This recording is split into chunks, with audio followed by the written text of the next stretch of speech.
우리 기도하심으로 피우다 시작하겠습니다. 하나님 감사합니다. 오늘도 또 한 주를 시작하게 하시고 또 주의 말씀 앞으로 우리를 불러주셔서 참 감사합니다. 오늘은 월요일이지만 또 휴일이기도 합니다. 주님 휴일 우리에게 모두 평안한 쉼을 허락하시고 그런데 그것이 그냥 아무것도 하지 않는 것, 아무것도 일어나지 않는 삶이 아니라 오직 주의 말씀 가운데 우리가 나아갈 때 나는 포도나무에 너희는 가지라 말씀하신 예수님께 붙어 있을 때 그때 우리에게 참 평안이 있는 줄 믿습니다. 오늘 그 말씀이 우리의 휴일을 더욱더 평안히 쉬는 아무것도 하지 않는 것이 아니라 주님과 가까이 있는 쉼이 되어지는 오늘 하루가 되게 하여 주시옵소서. 감사합니다. 예수님의 이름으로 기도드립니다. 아멘. 오늘 저희가 함께 살펴볼 말씀은 마태복음 9장 1절에서 12절까지 말씀입니다. 함께 살펴보겠습니다. 예수께서 이 말씀을 마치시고 갈릴리를 떠나 요단강 건너 유대지경에 이르시니 큰 무리가 따르거늘 예수께서 거기서 그들의 병을 고치시더라. 바리새인들이 예수께 나와 그를 시험하여 이르되 사람이 어떤 이유가 있으면 그 아내를 버리는 것이 옳으니이까 예수께서 대답하여 이르시되 사람을 지으시니가 본래 그들을 남자와 여자로 지으시고 말씀하시기를 그러므로 사람이 그 부모를 떠나서 아내에게 합하여 그 둘이 한 몸이 될지니라 하신 것을 읽지 못하였느냐. 그런즉 이제 둘이 아니요 한 몸이니 그러므로 하나님이 짝지어 주신 것을 사람이 나누지 못할지니라 하시니 여짜오되 그러면 어찌하여 모세는 이혼 증서를 주어서 버리라 명하였나이까. 예수께서 이르시되 모세가 너희 마음의 완악함 때문에 아내 버림을 허락하였거니와 본래는 그렇지 아니하리라. 내가 너희에게 말하노니 누구든지 음행한 이유 외에 아내를 버리고 다른 데 장가드는 자는 간음함이니라. 제자들이 이르되 만일 사람이 아내에게 이같이 할진대 장가들지 않는 것이 좋겠나이다. 예수께서 이르시되 사람마다 이 말을 받지 못하고 오직 타고난 자야라 할지니라. 어머니의 태로부터 된 고자도 있고 사람이 만든 고자도 있고 천국을 위하여 스스로 된 고자도 있도다. 이 말을 받을 만한 자는 받을지어다. 아멘. 오늘 이제 이 말씀을 마치시고 이렇게 시작하거든요. 그러니까 여기서 이 말씀을 마치시고는 18장에 저에게 주셨던 교훈들, 그러니까 겸손함과 한 영혼을 사랑하라는 것과 용서에 대한 가치, 뭐 이러한 교훈 후에 이제 갈릴리를 출발해서 유대지경에 이르셨다는 것은 이제 예수님의 십자가 고난이 바로 눈앞에 와 있다. 그러니까 그것을 이제 예시하는 아주 중요한 부분이죠. 2절 말씀 한번 살펴볼까요? 2절.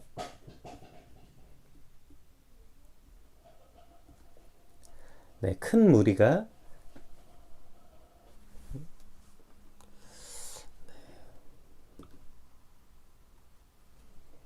잠시만요. 이게 왜 제가 전체 화면을 했는데 이게 바뀌지 않아 가지고요. 됐습니다. 네.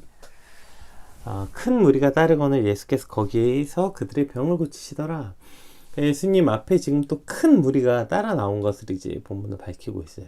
이 말은 예수님 앞에 큰 무리가 따랐기 때문에 그로 인해서 자신들의 기득권이 흔들리는 것이 두려웠던 바리새인들이 어떻게든 예수님을 죽이려고 혈안되어 있고 예수님을 어떻게든 꼬투리 잡고 책 잡으려고 혈안되어 있다는 배경이죠.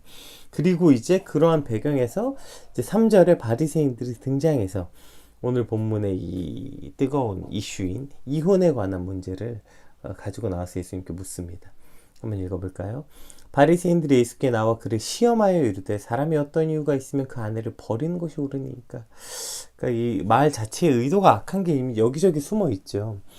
왜냐하면 이 당시에 그 이혼에 관한 문제는 교리적으로 굉장히 예민한 사항이었어요. 왜냐하면 5장에서도 이제 설명했었는데 그 마태복음 5장 1월에도 저희가 이 말씀 살펴봤었는데 바리새파 가운데서 할렐 학파가 있었고 또 이제 샴마이 학파, 이 두 학파가 있었죠. 그래서 이 할렐 학파는 힐렐 학파는 신명기 24장 1절을 근거해서 아내를 데려온 후에 수치가 되는 일을 발견되면 이혼 정수를 써주고 내보내라.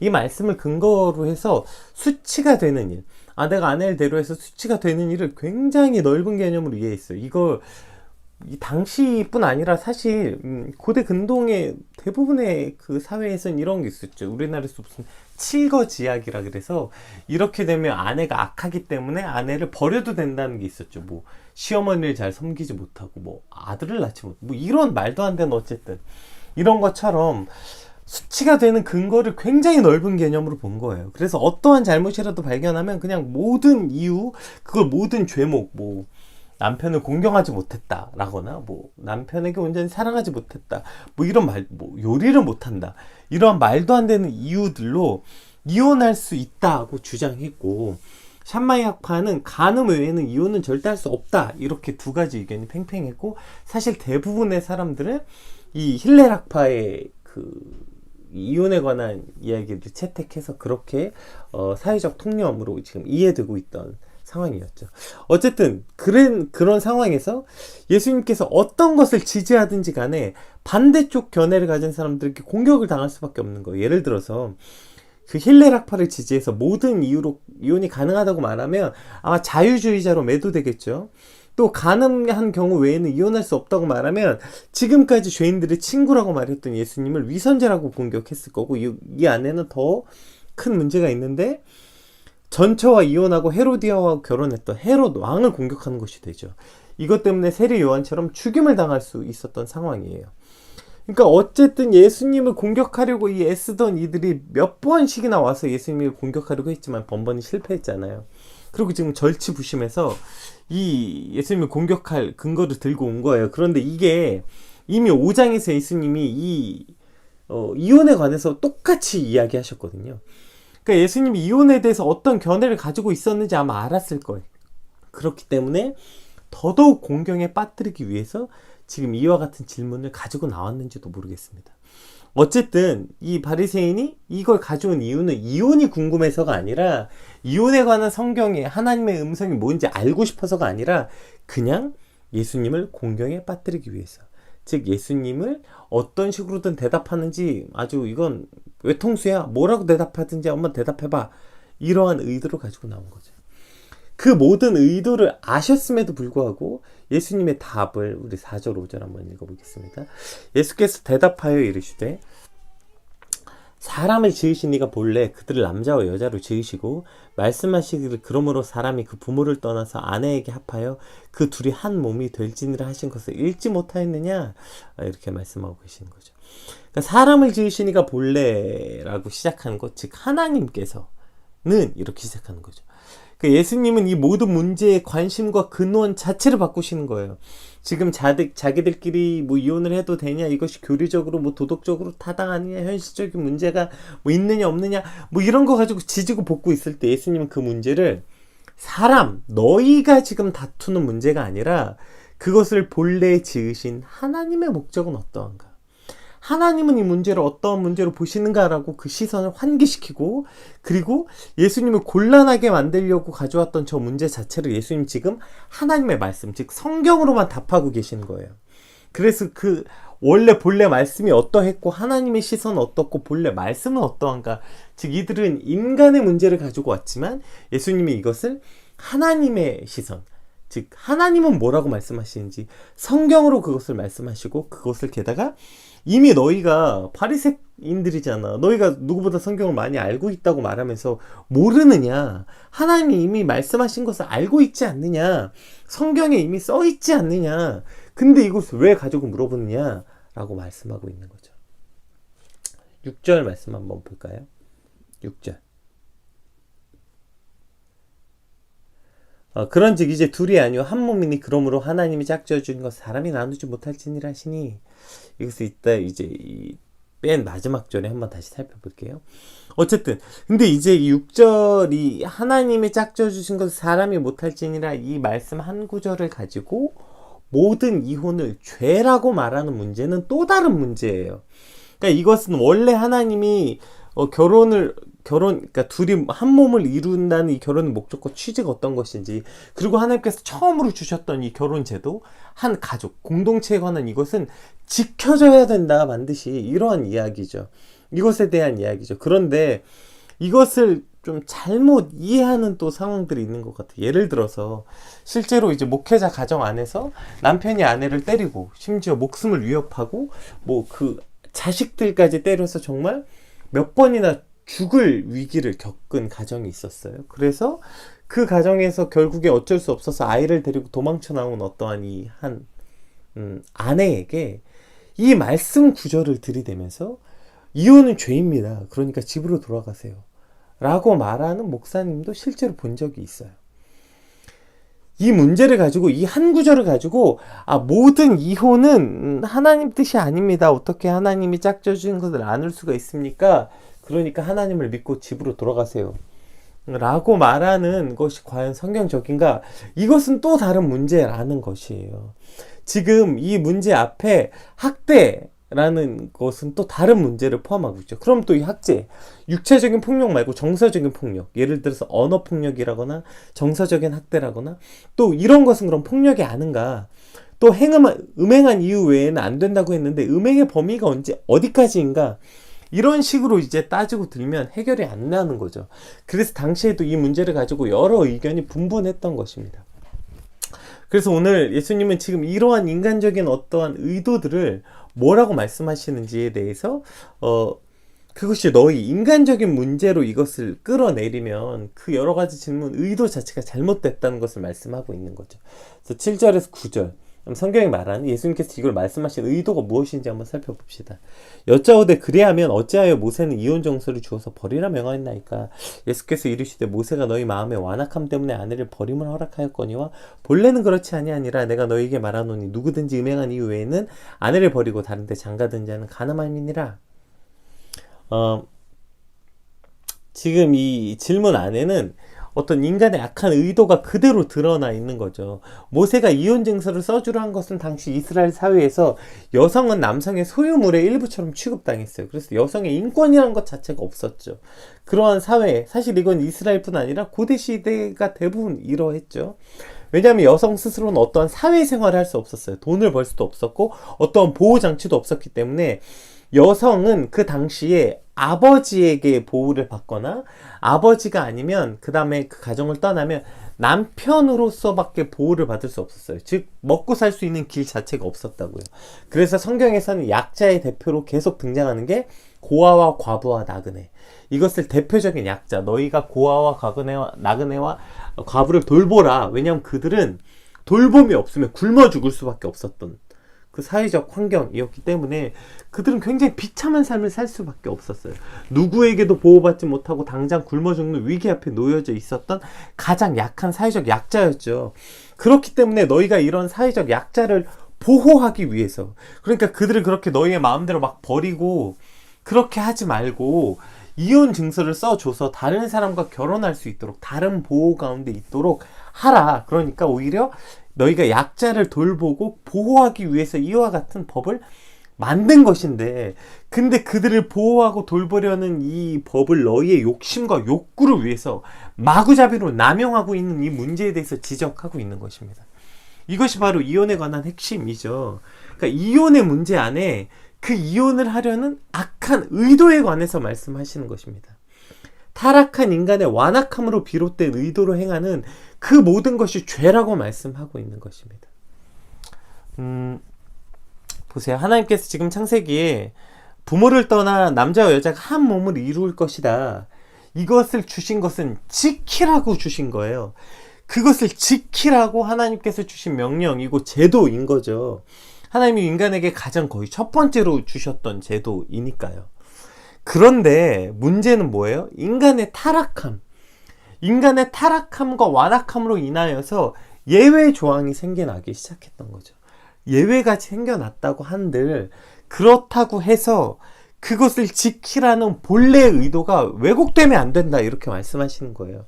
하나님이 남자와 여자를 만나서 부모를 떠나 한 몸을 이루게 하신 이 결혼이란 제도는 지켜지라고 만든 것이지 그것을 너희의 완악함으로 인하여서 물론 예외가 있다고 말씀하세요. 그것도 부정하진 않으시는 것입니다. 그런데 그렇다고 해서 그 예외 조항을 너희의 욕심을 위해서, 우리가 흔히 요즘에 말하는 자유를 찾기 위해서, 그러니까 어디에도 얼매이고 싶지 않다는 이 유아적이고 어리석은 발상으로부터 시작된 자유로움, 혹은 더 나은 것, 더 좋은 것, 더 나은 사랑을 찾기 위해서. 즉 이러한 인간의 타락한 욕심과 욕망으로부터 시작된 인간의 완악함으로 인해서 남용되면 안 된다. 그렇게 너희의 완악함으로 인해서 이것을 왜곡시키면 안 된다. 하나님의 원래 뜻은 그렇지 않다. 결혼은 하나님의 창조 원리에 입각해서 전 인격적인 결합을 말씀하시는 것이다. 그러므로 결혼이 인간의 완악함으로 인해서 깨어질 수 있다고 생각하는 가능성, 그 가능성 자체를 배제하라는 것입니다. 그러니까 더 나은 삶, 요즘에 흔히 사용하는 나의 행복을 위해서, 난 행복을 찾기 위해서 이혼하겠다. 이러한 형태로 이 결혼, 하나님이 주신 제도를 너희가 오용하거나 남용할 수 없다. 이렇게 말씀하시는 것입니다.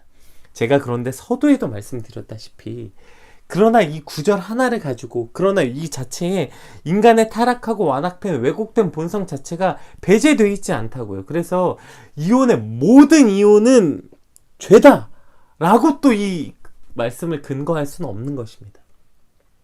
자, 이 말씀 자체는 이 결혼 제도 안에 인간이 갖고 있는 이 완악함에 대한 계속적인 그 지적이 들어있는 거죠. 그래서 10절 이 말을 듣자마자 제자들이 뭐라고 했는지 보면, 아, 이것이 인간의 그 어떤 본성 이구나 우리가 처절하게 깨달을 수 있어요. 우리 10절 한번 살펴볼게요. 제자들이 이르되 만일 사람이 아내에게 이같이 할진대. 그러니까 그럼 예수님 말씀대로 아내를 그렇게 대우할 거라면 차라리 장가들지 않는 것이 좋겠나이다. 이렇게 말하는 거예요. 예수께서 이르시되 사람마다 이 말을 받지 못하고 오직 타고난 자라 할지니라. 어머니의 태로부터 든 고자도 있고 사람이 만든 고자도 있고 천국 외에 스스로 된 고자도 있도다. 이 말을 받을 만한 자는 받을지어다.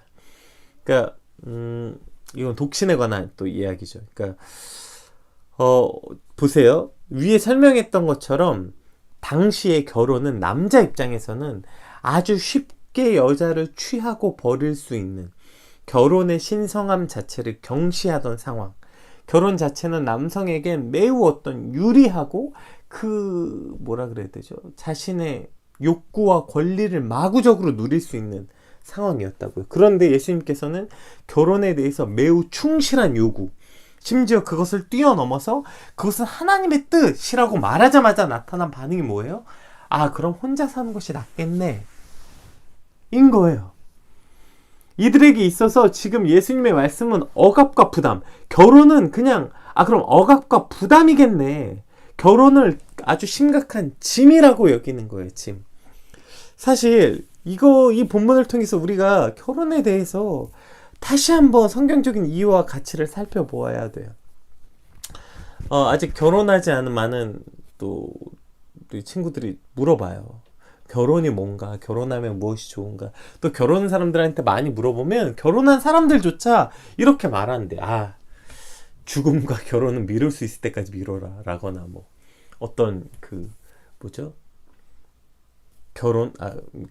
영화 대사처럼 결혼해서 지금 아내가 임신했다는 얘기를 듣자마자 자네는 어떤 그럼 악수를 두었나 이러한 것을 우스갯소리처럼 지금 만연하게 사용하는 시대 아닙니까? 심지어 결혼하는 사람들마저 그렇게 말하고 있는 건 아니에요. 그럼 성경에서 말하는 이 결혼에 대한 제도, 자 보세요. 오늘 본문에도 얘기했죠. 이러므로 남자가 부모를 떠나 그의 아내와 합하여 둘이 한 몸을 이룰지리로다. 이것이 창세기 2장에 나온 말씀이거든요. 우리 한번 살펴볼까요? 그럼 원래 창세기 말씀에는 이것이 어떠한 의도로 사용되어졌는지 한번 창세기 말씀 한번 살펴봅시다. 창세기 2장 24절에서 25절. 이러므로 남자가 부모를 떠나 그의 아내와 합하여 둘이 한 몸을 이룰지리로다. 그 다음 말씀 보세요. 아담과 그의 아내 두 사람. 자, 두 사람이 이제 한 몸을 이루었대요. 그 다음에 아담과 그의 아내 두 사람이 벌거벗었으나 부끄러워하지 아니하니라. 두 몸을 이제 한 몸을 이룬다는 것은 이러한 말이에요. 결혼은 편하기 위해서 하는 게 아니에요. 그러니까 지금 결혼이 얼마나 부담스럽겠어요.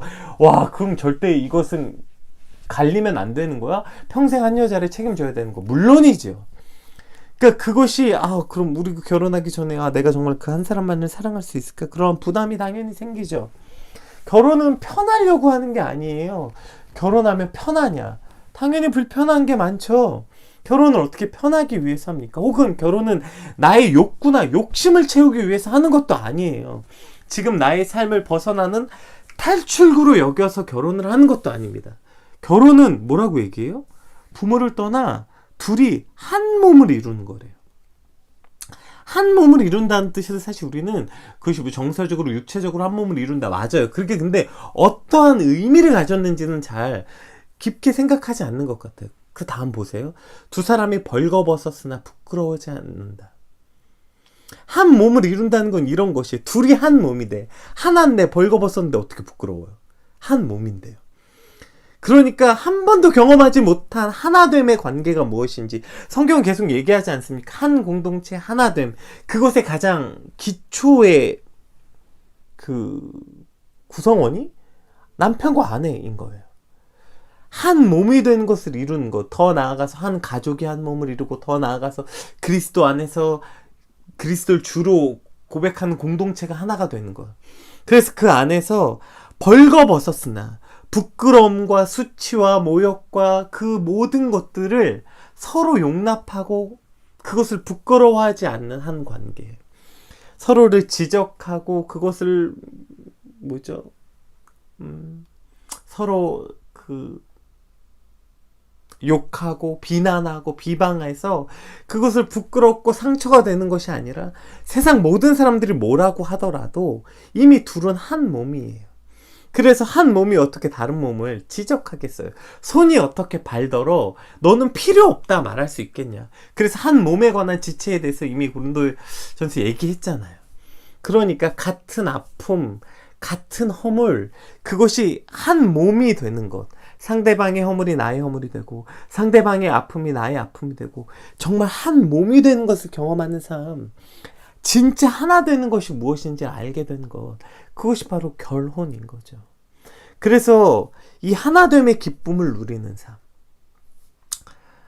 늘 혼자라고 여겨서 그 외로움과 그 온전하지 못했던 것들이 하나 돼서 조금 더 완전하고 온전해짐을 경험하는 삶, 이것이 바로 결혼인 거죠. 이 말씀을 통해서 결혼의 의미가 온전히 회복돼야 하는 것입니다. 결혼은 그냥 막 죽고 못 살아서 하는 게 아니에요. 결혼은 그냥 어떤 더 나은 삶을 위해 업그레이드 되기 위해서 하는 게 아니라고요. 결혼은 하나님께서 인간에게 주셨던 그 첫 번째 제도였어요. 그래서 하나를 이루는 것이 무엇인지 알게 하고 그 한 몸을 이루는 기쁨을 누리게 하는 것, 한 공동체가 주는 기쁨이 무엇인지 거기서부터 우리가 체험할 수 있어야 되는 겁니다. 가정이, 결혼이, 남편과 아내가 거기서부터 그 기쁨이 먼저 누려져야 되는 거예요. 그 한 공동체, 한 몸이 되는 것. 그래서 서로에 대해서 아픔을 나누고 집에 와서 남편과 아내와 서로 대화하고 그들이 서로 한 몸, 우리가 하나구나, 우리는 떨어질 수 없구나, 우리는 그리스도 안에 하나구나, 이것을 날마다 되새기고 서로 그것을 이루어가는 삶. 그것이 때론 불편하고 아프기도 하고 불필요한 아픔을 겪어야 할지라도 그것이 온전한 한 몸을 이루게 될 때 세상이 줄 수 없고 알 수 없는 그 온전한 기쁨과 평안을 누릴 수 있게 되는 것. 이것이 바로 한 가정, 한 부부, 결혼이라는 제도인 것이죠. 오늘 말씀을 통하여서 오늘 특별히 휴일을 맞게 되는데요. 결혼하신 분들에게는 이 남편과 아내에 대한 이 온전한 성경이 말하는 결혼에 대한 참 의미가 되새겨지는 시간이 되셨으면 좋겠고요. 또 결혼하시지 않은 분들은 결혼에 대한 또 바른 시선, 또 결혼에 대한 바른 생각들이 생겨나는 시간이 되었으면 좋겠습니다. 오늘은 특별히 그래서 같이 기도하실 때 여러분의 가정을 위해서, 특별히 아내와 남편을 위해서, 하나님, 우리가 정말 한 몸입니까? 한 몸처럼 여기고 있습니까? 벌거벗었을 때 부끄럽지 않은 관계로 살고 있습니까? 정말 우리가 서로가 벌거벗었어도 부끄럽지 않은 관계로. 여러분, 그것이 부끄럽지 않기 위해서는 벌거벗을 수 있도록 해줘야 되는 것 아닙니까? 왜 당신은 내게 벌거벗지 않아요? 왜 당신은 내게 당신의 고통을 말하지 않아요? 라고 말하기 이전에 나는 그 사람의 벌거벗음을 수용하고 있는가? 수용할 각오가 되어 있는가? 이것부터 돌아보아야 하는 것입니다. 하나님, 우리가 진짜 한 몸을 이루는 기쁨이 무엇인지 알게 되는 가정이 되게 하여 주시옵소서. 성경이 말한, 창세기에 말했던 이것이 온전히 회복되어서 지금 이혼이 뭐가 옳고 그르냐, 지금 자신의 어떤 악한 의도를 가지고 와서 단지 불편하고 거추장스럽고 더 나은 삶을 위해서 그것을 버릴 수 있는 제도가 아니라 진짜 한 몸을 이루는 것이 무엇인지 알게 되게 하여 주시옵소서. 우리 간절히 기도하시고, 또 결혼을 하지 않으신 분들을 주님 우리 안에 그러한 왜곡된 결혼상, 세상이 말하는 왜곡된 결혼에 대한 그 환상이 아니라 성경이 말하는 결혼, 그것을 꿈꾸게 하여 주시옵소서. 우리 같이 받은 말씀 붙잡고 여러분의 가정과 또 앞으로 여러분의 결혼을 위해서 시간 한번 같이 기도하고 말씀 묵상을 시작하겠습니다. 우리 같이 기도하겠습니다.